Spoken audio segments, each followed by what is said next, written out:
بسم اللہ الرحمن الرحیم نحمدہ ونصلی علی رسولہ الکریم اما بعد۔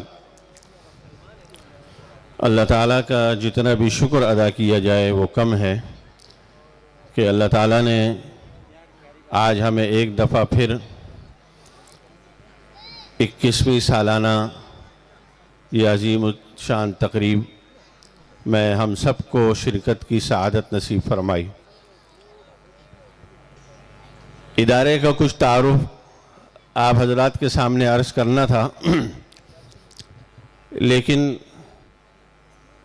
ایک مرتبہ میرے والد ماجد حضرت مولانا افتخار احمد صاحب نور اللہ مرقدہ کے سامنے یہ عرض کیا گیا کہ ادارے کا تعارف جو ہے وہ آپ کچھ پیش فرما دیں، تو حضرت نے بڑی عجیب بات فرمائی اور فرمایا کہ بھائی ادارے کا تعارف جو ہے یہ دائیں بائیں جو جتنے فضلاء ہیں یہ ہیں ادارے کا اصل تعارف۔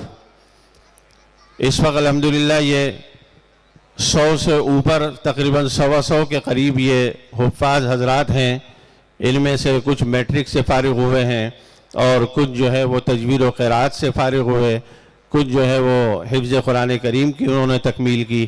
اصل تو یہ ہیں تعارف ادارے کے۔ تو بس میرا بھی یہی ہے آپ سے کہ یہ بچے ادارے کے تعارف ہیں، ان کو یہ جہاں جہاں جائیں گے انشاءاللہ یہ ادارے کا تعارف خود بخود پیش کرتے جائیں گے۔ یہ ادارہ 2005 میں حضرت والد صاحب رحمۃ اللہ علیہ نے اس ادارے کو قائم فرمایا اور آج تک الحمدللہ یہ ادارہ مسلسل اپنی کامیابیوں کے ساتھ خوب ترقی کرتا جا رہا ہے۔ اس وقت ادارے میں تقریباً 30 کے قریب اساتذہ ہیں اور تقریباً 12 کے قریب ملازمین ہیں، اور پڑھنے والے جو طلبہ ہیں ان کی تعداد تقریباً 550 ہے، اور ان میں سے جو رہائشی طلبہ ہیں ان کی تعداد تقریباً 250 ہے۔ یہ الحمدللہ یہ ادارہ آپ کے سامنے ہے، اور جس حال میں تھا اور اب کس حال میں ہے یہ علاقے والے بخوبی واقف ہیں، بہت اچھی طرح جانتے ہیں کہ یہاں کیا تھا اور آج کیا منظر پیش کیا جا رہا ہے۔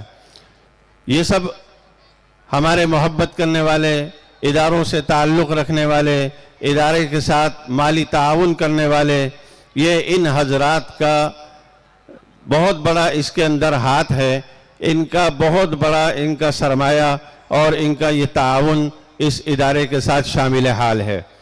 اللہ تعالیٰ ان حضرات کو بھی جزائے خیر عطا فرمائے اور ان کو دنیا اور آخرت کی اللہ تعالیٰ خوب بھلائیاں نصیب فرمائے۔ جتنے ہمارے معاونین ہیں یہ ان سب کے لیے یہ بچے انشاءاللہ صدقہ جاریہ ہوں گے انشاءاللہ۔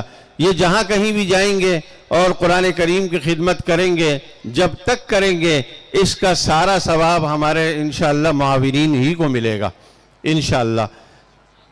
بس وقت چونکہ بہت کم رہ گیا ہے، اس لیے حضرت مولانا قاری عثمان صاحب کے کچھ تاثرات بھی ہیں، اس لیے میں بس انہی باتوں پر اکتفا کرتا ہوں۔ اللہ تعالیٰ تمام مہمانوں کو جو جہاں جہاں سے تشریف لائے ان کو جزائے خیر عطا فرمائے اور ان کی آمد کو قبول فرمائے اور ادارے کی ترقی کا ذریعہ بنائے۔ وآخر دعوانا ان الحمدللہ رب العالمین۔